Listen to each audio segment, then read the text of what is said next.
Rafil Anbiya Mursalin Sayyidina Muhammad wa ala alihi wa sahbihi ajma'in. Assalamualaikum warahmatullahi wabarakatuh dan salam sejahtera. Pada hari ini, Khamis 11 Jamaadil Awal 1443 Hijrah bersamaan dengan 16 Disember 2021, sebanyak 4 kes baru jangkitan COVID-19 telah disahkan yang membawa jumlah keseluruhan kes COVID-19 kepada 15,376 orang.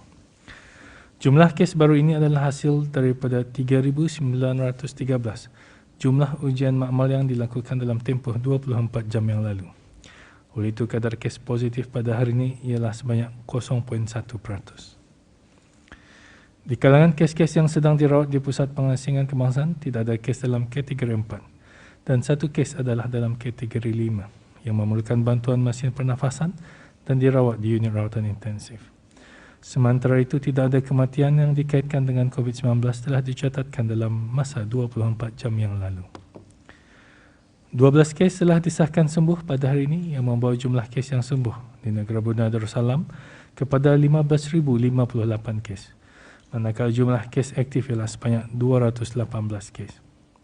Sementara itu, kadar pengisian di pusat-pusat pengasingan di seluruh negara atau bed occupancy rate ialah sebanyak 4.9%.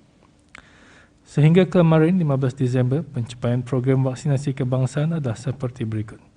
Kadar keseluruhan penduduk yang telah menerima sekurang-kurangnya 1 dos vaksin ialah 94.3%. Kadar bagi yang telah menerima 2 dos vaksin ialah 91.3%, manakala kadar yang telah menerima 3 dos ialah 4.6%. Sementara itu, bersempena dengan 2 hari kelepasan awam yang akan menjelang, iaitu Hari Christmas pada 25 Disember 2021 dan awal tahun masih 2022, Kementerian Kesihatan ingin mengumumkan penutupan pusat-pusat swab dan vaksinasi semasa kedua-dua hari kelepasan awam tersebut. Penutupan ini akan melibatkan kesemua pusat-pusat vaksinasi dan pusat-pusat swab, termasuk Pusat Swab Kompleks Sukan Hospital Raja Isri Pengarana Saleha, Pusat Swab Pandu Lalu di Dewan Bradix, Jerudong dan Pusat Swab Pandu Lalu Pusat Insani Suria. Walau bagaimanapun, perkhidmatan swab pada kedua-dua hari kelepasan awam tersebut boleh diperoleh di Pusat Kesihatan Berakas dari jam 2 petang hingga 9 malam dan di Pusat Sari Hospital Suri Seri Begawan Kuala Belait dari jam 7.30 pagi sehingga 7.30 malam. Bagi sekatan pergerakan yang dijalankan dari jam 10 malam hingga 4 pagi tadi, sebanyak 3 pelanggaran arahan telah dikeluarkan denda kompaun di seluruh negara, di mana kesemuanya adalah pelanggaran arahan untuk berada di rumah.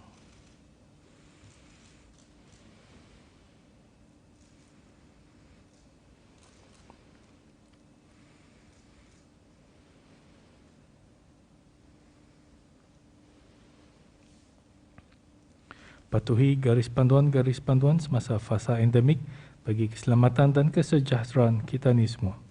Semoga segala usaha yang telah dilaksanakan akan mendapat rahmat dari Allah Subhanahu Wa Taala juga. Amin, amin ya rabbal alamin. Sekian, terima kasih. Terima kasih Yang Berhormat Dato'. Dengan ini, sesi sidang media membukakan soalan-soalan daripada pihak media. Sila perkenalkan diri dan agensi AUDA sebelum mengajukan soalan. Terima kasih.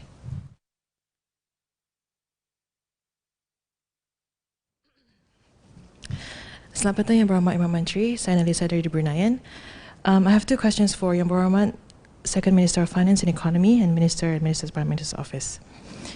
Regarding the requirement to purchase travel health insurance with COVID-19 coverage, which is a minimum coverage of $50,000 from preferred insurance agent or company before exiting Brunei Darussalam, some individuals have approached their agents such as National Insurance and Takaful and said that they are not aware of it yet and their travel insurance only offers up to $15,000. So what is your comment on this, Yang Berhormat? Terima kasih. Sebenarnya sebelum pengumuman kita ni beralih kepada fasa endemik, orang ramai boleh membeli insurans dari Takaful. Ia punya range tu boleh kita ni cover 30,000 hingga 100,000 sebenarnya. Jadi nak tahu yang mana syarikat ni yang orang ramai ni telefon dah. Jadi pada masa ni sudah lepas pengumuman, jadi ada sudah yang syarikat takaful ni, dia orang sudah menentukan harga-harganya lah bagi kalau sekiranya orang keluar negeri ke negeri ASEAN seumpamanya dengan kadar-kadar masing-masing lah untuk berapa harinya. Kalau orang keluar ke ke Singapura for example untuk 10 hari ada ia punya kadarnya lah. Kalau 5 hari murah sedikit macam tu, ikut harinya lah. Jadi kalau berlayar ke luar kawasan ASEAN lain lagi kadarnya tu, so dia tu cover. Jadi ia punya insurance coverage-nya bukan sahaja untuk COVID tu, pembayaran tu, ia termasuk juga yang travel insurance yang biasa lah tu. Kalau sekiranya kehilangan beg dan sebagainya lah, ataupun kalau ada kecemasan lah, kalau accident or for whatever, bukannya mestinya COVID pun ada coverage-nya. Jadi ini kira package-nya itu termasukkan juga COVID-19. Jadi ada beberapa coverage, bukannya ini insurans itu untuk COVID sajalah. Masa ni sudah memang sudah boleh dibeli dari insurans takaful for example. Nak tahu yang lain lah, mangkali ada yang belum ready Tapi insyaAllah kalau sudah sekarang 1 hari bulan Januari nanti insyaAllah yang insurans yang masa ni yang belum mengoffer mungkin tersedia sudahlah nanti 1 hari bulan Januari. InsyaAllah. Okay, soalan kedua.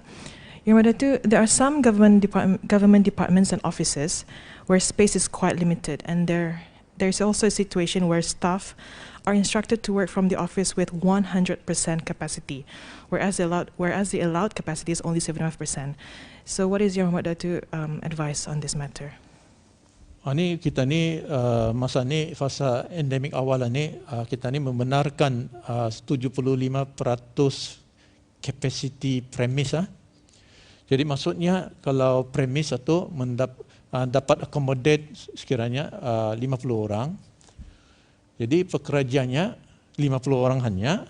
Jadi 100% pekerja boleh datang kerja lah because premisnya tu dapat memuatkan mengira 75% dapat memuatkan 50 orang. Jadi kalau pekerja hanya 50 orang semua dapat balik kerja. Macam itulah maksudnya tu. Tapi untuk menentukan 75% capacity premise itu mesti ada sekatan, ada ia punya penjarakan lah. So dengan macam 1.5 meter penjarakan macam itulah. Kalau tidak, akhirnya masa ni belum lagi kita ni membenarkan sampai 100% capacity premise. So ini ada perbezaan masa ni 75% capacity premise, ada perbezaan dengan maksudnya 75% pekerja. So yang kita ni gunakan 75% capacity premise. Itulah. Terima kasih. Okay, thank you, Rahman.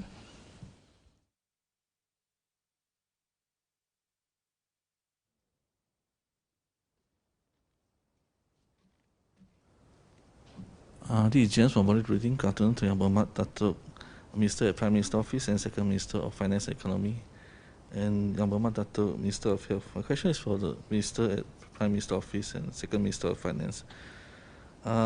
Can Datuk clarify that the non-essential travel, is it only for green list country or any other country around the world?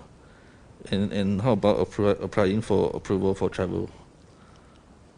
Ya, ini benar hari itu sudah kita ni umumkan. Jadi untuk non-essential travel kita ni boleh memerlukan permohonan untuk approval lah tu kepada JPM. Dibukakan untuk 4 buah negeri lah tu, Australia, China, Singapura dan United Kingdom. Jadi bagi negeri-negeri lain atau mesti diorang mohon dululah atau untuk essential travel lah. Boleh juga diorang mohon ke JPM. Can tuition school and music school start to operate in the early endemic phase? Boleh ikut ikut yang syarat-syarat yang telah diumumkan lah. Mesti double dose vaccination semualah. Kalau kanak-kanak belum, mesti ditangani oleh orang dewasa yang sudah dilengkapkan dengan vaksinasi. How about tourists who are coming into the country from the green list? The tourists have relative or family in Brunei. Can they isolate at their home, or do they still need to isolate in hotels? Kalau ada facility yang sesuai di rumah, boleh home isolation. Kalau sure, boleh minta nasihat dari Kementerian Kesihatan yang maksudnya kalau kita ni kan home isolation, ia mesti bilik sendiri lah tu, and then ya ada attach jambannya lah dah, and then ada orang men-serve makanan lah, kalau dan sebagainya lah. So just also ada orang kira monitor je lah, ia situationnya lah. Jangan takut sekarang ya ada simptom apa, jadi dapat kontak ke Kementerian Kesihatan. Itulah yang kriteria itulah. Yesterday, Dato' Minister of Health mentioned about UK on the green list. How about Dato' yourself? Can you elaborate more about, since member of the public is concerned that UK is of high risk due to Omicron, as in the green list of travel for Brunei?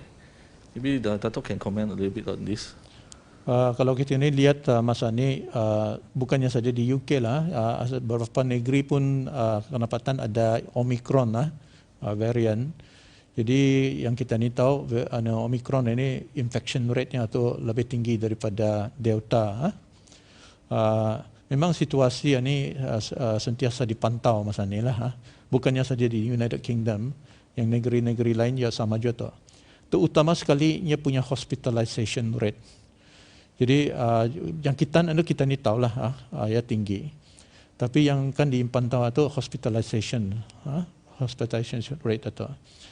Jadi untuk orang kita ni sebelum dirang dibenarkan ke luar negeri, walaupun untuk non-essential travel ke United Kingdom, ia mesti dilengkapkan dengan vaksinasi dan booster. Jadi itu satu langkah, satu kriteria, additional kriteria lah tu untuk protect orang kita ni lah sebelum keluar ke green list country lah. Jadi kalau kita ni lihat masa ni di United Kingdom, kerajaan dirang pun masa ni menggalakkan orang ramai atau mengadakan booster shot lah. Jadi kita ni sama je tu, sudah sebelum keluar negeri atau mesti ada 2 dos sama booster. Jadi maksudnya bukannya kita ni masa ni dapat ke United Kingdom walaupun case-nya tinggi sana, bukannya kita ni ikut juga, mesti kita ni matuhi juga SOP bah, mesti ada juga social distancing dan sebagainya lah. Bukannya sudah sampai sana nada lagi ikut SOP, nada lagi ada SOP apa. Jangan kalau ada tempat orang ramai seperti melihat bola apa, jangan tak dulu. Itulah satu juga lah. Kita ni have to take our own precaution. Terima kasih Muhammad Dato'.